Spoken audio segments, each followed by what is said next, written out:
I was struggling anxiety and depression. Esikolweni nje ukungena kwami ngegate ngena sengikwatile ukuphuma kwami endlini. I was admitted nge-11 bangiphe amapilisi. I got addicted to them until I was readmitted again. I was struggling nge-anxiety and depression 2021 esikolweni.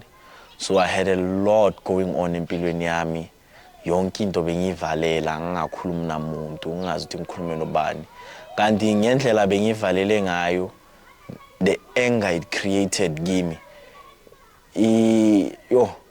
ingicreatele enye anger nami nje ngokwami angazi ukuthi ngithini ngayo ngoba it became so bad, especially end of the year ya grade 11. I started having ukugula physical emzimbeni. I would shake, sweat. Esikolweni nje ukungena kwami ngegate ngena sengikwatile ukuphuma kwami endlini ngiphuma sengikwatile yonke into just irritates me. I was admitted nge-11 za December 2021 Vista Psychiatric Hospital. I think it's in Centurion if I'm not mistaken, but yeah. Ngihlale lapho from nge-11 until nge-20 ngaphuma nge-20 bangiphe amapilisi which I almost got addicted to.